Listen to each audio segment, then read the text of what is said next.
Wait, stop right there. Before you spend that old Washington quarter, look at the date. Does it say 1970? If it does, don't throw it back into your pocket just yet. Take that quarter out, put it under a light, and look at it like a serious coin hunter. Because here's the thing.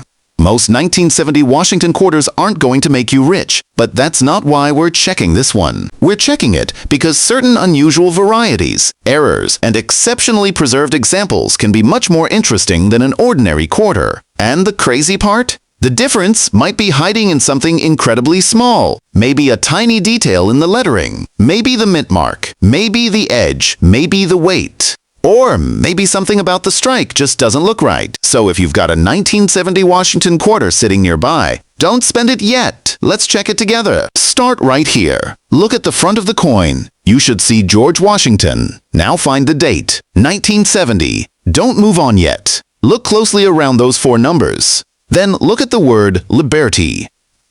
Now move your eyes up to In God We Trust. Get a flashlight if you have one. Tilt the quarter slowly. Look from one angle, then another. Do any of the letters look unusually thick? Does anything appear doubled? Does one part of the design look like it has a second image underneath it? If something catches your eye, stop. Don't start spending the coin. Put it aside. We're going to investigate it. Now look for the mint mark. Do you see a small D? If you do, you're looking at a Denver issue, and that's important because certain 1970D Washington quarters are particularly interesting to variety collectors. But don't make the mistake of thinking every 1970D is rare. That's not how this works. The mint mark is simply another clue. What we're really searching for is something that makes your individual coin different from an ordinary example. That's the question you should always ask. What makes this coin different? Not? Is 1970 old? Not. Does somebody online say it's worth thousands? The real question is, what does my coin actually have?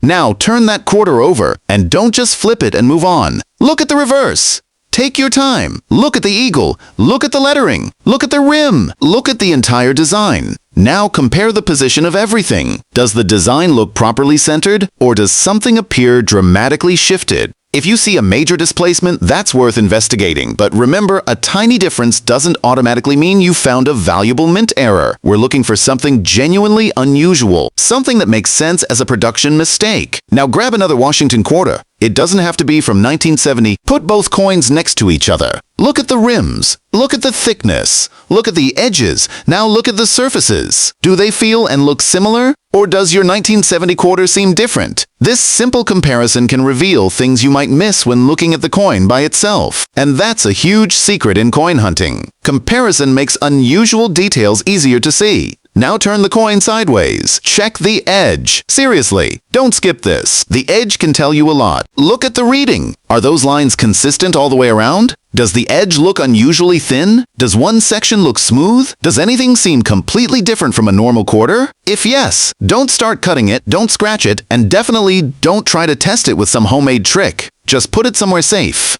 If you have a digital scale, here's another quick test. Place the quarter on the scale. Watch the number. A normal Washington quarter from this era should be around its standard specifications. If your coin is dramatically different, that doesn't automatically mean jackpot, but it gives you another clue. Maybe the coin has been damaged. Maybe the scale is inaccurate. Maybe there's dirt. Or maybe something unusual happened during production. That's why serious collectors don't depend on one clue. They build a case using multiple clues. Now let's talk about something that makes coin hunters really excited. Mint errors. Imagine a coin being produced at the mint. Everything is moving quickly. Planchets are being fed into machines. Dies are striking coins. And something goes wrong. Maybe the planchet isn't positioned correctly. Maybe the wrong metal gets used. Maybe the coin gets struck more than once.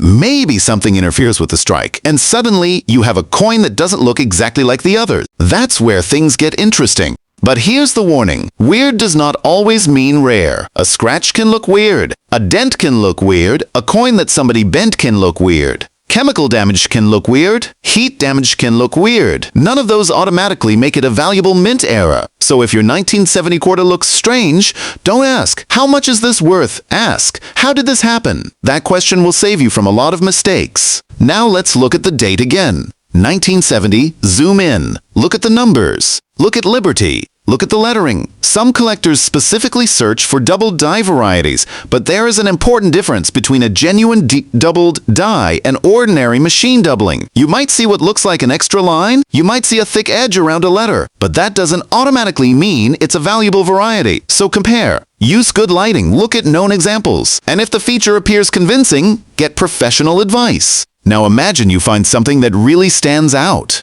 The date looks doubled. A letter appears to have a second image. You compare it with another quarter. The other coin doesn't have it. You tilt the coin. The feature stays exactly where it should. You take a close-up picture. Now you're thinking, wait a second, that is the moment you don't want to lose. Put the coin somewhere safe. Don't clean it. Don't polish it. Don't scratch it. Don't rub the surface. Leave it exactly as you found it. Now let's talk about condition. This part gets overlooked all the time. Look at Washington's cheek. Look at his hair. Look at the open areas around the portrait. Are there lots of little scratches, tiny hits, heavy wear, or does the surface look surprisingly clean? Remember, this is a coin from 1970. It has been around for decades. Millions of coins from that era have been circulated. They've been carried in pockets, dropped, stacked, mixed with other coins, used in stores, and every one of those experiences can leave marks. So when you find an old coin that still looks exceptionally clean, you should pay attention. Now imagine you have two 1970 quarters, same year, same basic design, but one is heavily worn and the other still looks incredibly sharp. Which one would attract a collector's attention first? Exactly. Condition matters. And at the highest grades, tiny differences can matter even more. One small contact mark can separate an extremely high-grade coin from another example. That's why serious collectors don't just look at the year. They study the entire coin. Now here's another thing. Maybe your quarter looks shiny. Don't automatically assume it's rare. Shiny can mean original mint luster, but it can also mean somebody cleaned the coin. And those are two completely different things. If you think your coin could be valuable, do not clean it, no toothpaste, no vinegar, no metal polish, no chemicals, no scrubbing, no homemade tricks. You could turn an interesting coin into a damaged coin in seconds. So remember, original is better than artificially shiny. Now turn it over again. Look closely at the reverse. Does the eagle look normal? Are the letters properly formed? Is the rim consistent? Does anything appear missing? Does the coin look like it was struck properly? If you see something unusual, take a picture. Then compare it with another coin. That's how you start separating normal characteristics from genuine anomalies. Now let's talk about another possibility: off-center strikes. Imagine the blank piece of metal isn't positioned correctly when the dies come together. The design can end up shifted, sometimes only a small amount, sometimes dramatically. And if the date remains visible while the design is clearly displaced, that can make the coin particularly interesting. But again, don't confuse a minor alignment issue with a major off-center error. The size of the displacement matters. The appearance matters. The coin's characteristics matter. Now imagine your 1970 quarter has a dramatic shift. Washington's portrait is pushed toward one side. The reverse is also affected. There is a noticeable blank crescent of metal. You compare it with a normal quarter. The difference is obvious. Now you're looking at something worth investigating. Maybe it's genuine. Maybe it's damage. That's what authentication is for. Now think about another possibility: a wrong planchet exsurer. This is where things can get really interesting. A quarter is supposed to be struck on the proper planchet, but imagine the wrong piece of metal ends up being used. The resulting coin can have unusual weight, unusual thickness, unusual appearance, or other physical characteristics. And that's why your scale and measurements can be so useful. If your 1970 quarter doesn't behave like a normal quarter, don't spend it. Get it checked. Now let's imagine you find one. It's lighter than expected. The color seems different. The edge looks unusual.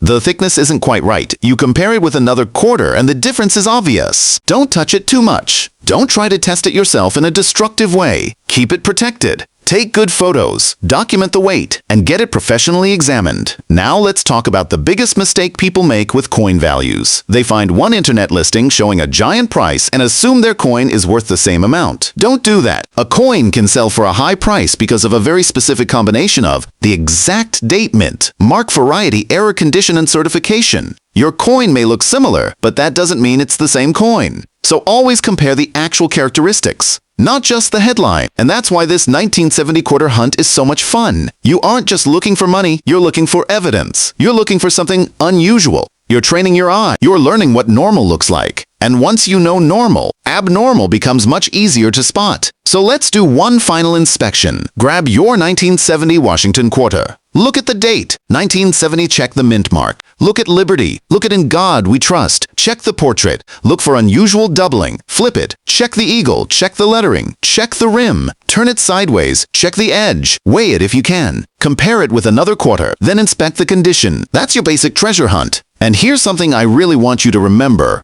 Don't be disappointed if your quarter turns out to be ordinary. That's normal. Most coins are normal, but every time you inspect one, you learn something. And the next time you find a 1970 quarter, you'll know exactly what to look for. Maybe you'll find nothing again. Maybe the next one will have an interesting feature. And maybe one day you'll find a coin that makes you stop completely. Imagine you're holding a handful of pocket change. You see pennies, nickels, dimes, quarters. You grab one quarter, you see the date, 1970. Instead of spending it, you stop. You check the mint mark, you look at the lettering. You flip it, you check the edge, and suddenly you notice something. Something you would have missed 5 minutes earlier. That's the power of learning how to look. So if you have a 1970 Washington quarter, don't automatically assume it's valuable. And don't automatically assume it's worthless either. Check it. That's all. Check the date, check the mint mark, check the design, check the condition, check the edge, check the weight, and if something genuinely unusual catches your eye, save that coin. Because the most exciting coin isn't always the oldest coin. It isn't always the shiniest coin.